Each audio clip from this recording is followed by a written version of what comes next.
Talán eltűnök hirtelen, akár az erdőben a vadnyom. Elpazaroltam mindenem, amiről számot kéne adnom. Már bimbós gyermektestemet szemmarófüstön szárítottam. Bánat szedi szét eszemet, ha megtudom, mire jutottam.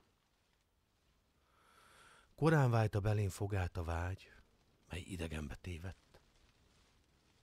Most rezge megbánás fogát. Várhattam volna még 10 évet. Dacból se fogtam föl soha értelmét az anyai szónak.